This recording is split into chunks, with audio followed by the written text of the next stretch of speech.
What's up, everybody? Welcome to Podcast Now. I'm Alex, and breaking news, Hogwarts Legacy has been delayed for some consoles. It's not clickbait. What really has happened here is they've split up all of the console releases, and I want to talk about it. I have some pretty strong thoughts on it. It's not just a Hogwarts Legacy problem. This is a gaming industry problem, but let's quickly go through. So the PS5, Xbox Series S and X, and PC versions, the current gen, I'm going to call it that because we're going into year 3. The current gen consoles still release the same day, all right? They still release February 10th. You still get the early access 3 days before. If it's on PS4 and Xbox One that you're getting this game on, now it's April 4th, 2023.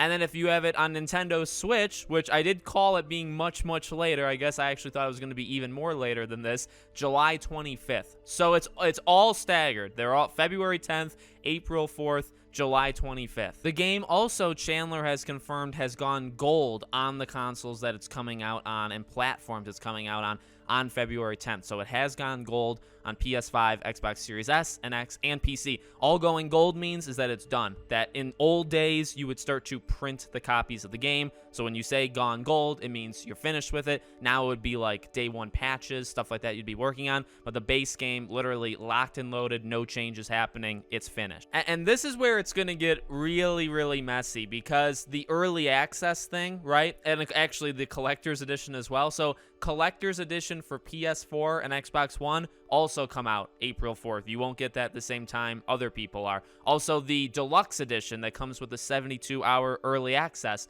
that's only now for PS5, Series S and X, and PC. If you get the deluxe edition for PS4 and Xbox One, now it launches without the early access. You get everything else, but you do not get the early access. So what this basically does is it does a couple things. I was going to say it screws you out of playing this game 3 days early if you have the PS4 and Xbox One. That's partially true, but also makes it so you can't play the game at all day one, right? There is no day one. It's actually April 4th. So, look, I know maybe it sounds like I'm being aggressive from the onset. It is a problem. It definitely is a problem. This is kind of, I don't know, unacceptable if that's maybe too strong. This is definitely not a good thing. This is not the first time we've seen it, right? Hogwarts Legacy is not the first game to do this. This is getting very annoying, though. Marvel's Midnight Suns did this. Need for Speed completely dropped last gen. Skull and Bones completely dropped last gen. Gotham Knights completely dropped last gen. This is a major issue, in my opinion, with the gaming industry. And, you know, there's always been this discussion that is last-gen consoles, PS4, Xbox One, is it holding games back, right? And you can talk about that from, like, the visual, like, can you push the game far enough because you have to kind of make it to the lowest denominator? There's that argument, all right? And I have some maybe controversial thoughts on that, but that's honestly, in my opinion, separate because it's debatable. Some developers will actually tell you, yes, the gaming and the games in general is held back because you have to make it for like the weakest console. That is a thing that some developers have said. Other developers say that's not an issue. So it's harder to, figure out who's accurate, who's telling the truth. One thing that I think we can say without a shadow of a doubt is that last gen consoles still being around and still being pushed as much as they are is stopping games from releasing when they're supposed to. And this is not necessarily an argument to drop last gen in general, although I am actually a pretty strong, a person that wants to drop last gen as quickly as possible, and I've talked about it before in other videos, but again, that's, those are opinionated things. Who cares? Ultimately, the non-opinionated things, whether you want it to still come out on PS4, Xbox One or not, flat out, they're hurting, the release of not just Hogwarts. It very much is hurting the release of Hogwarts, but other games as well. And I really think we need to stop this, like immediately, honestly. Like, we're now again going into year 3. If you can't release, like, I don't know, every game is different. Like, again, Skull and Bones, Gotham Knights, like, those are very insulting, I think, when you promise a game at launch on, say, PS4 and Xbox One, like Gotham Knights did. I think Need for Speed and Skull and Bones. Those are the 3 that immediately come to mind. All 3 of those games promised it when they announced those games, and they dropped it. They literally did an announcement like Hogwarts Legacy did, only they said, we're no longer coming out with those games.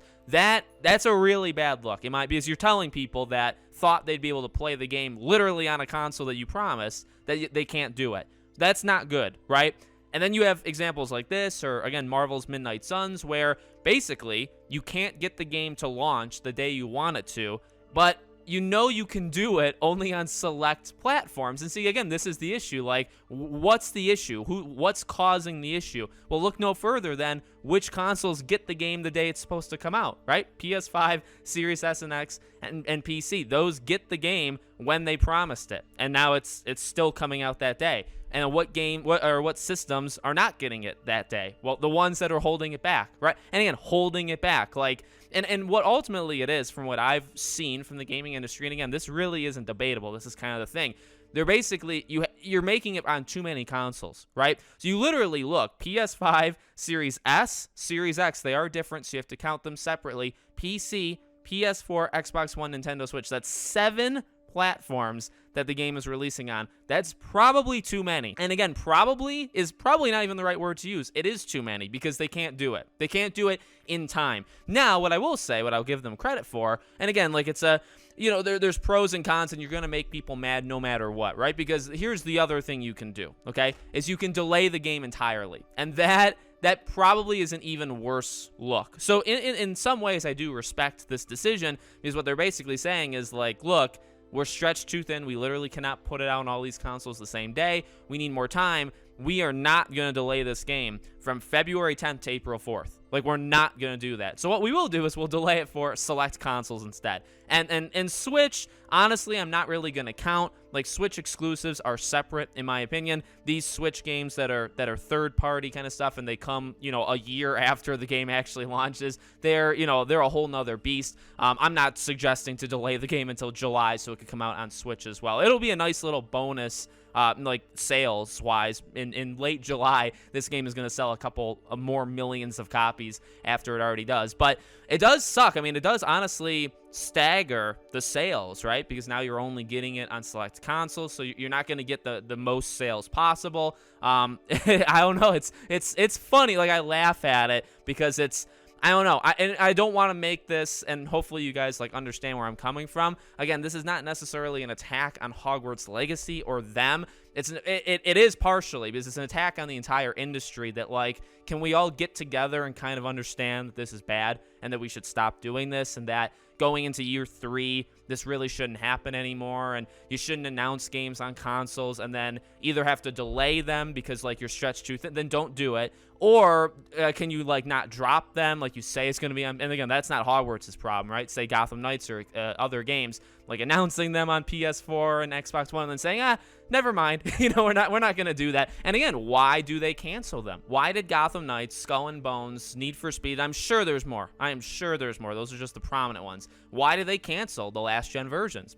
Because it takes too much manpower to get it working on those consoles, because there's too many of them, and we should probably just streamline it towards what is, like, the thing that's happening right now, which is the next-gen stuff. So is it a push to get, like, more on next gen? Yes, but it's coming from, like, we're going into year 3, and it's also coming from, clearly this is hurting the game. And also, again, like, the thing that's really upsetting is the deluxe edition, the collector's edition. So if you bought it, if you already bought it, good luck to you. You get it 2 months later. You know what I mean? Like, that sucks. And the deluxe edition, let's be real.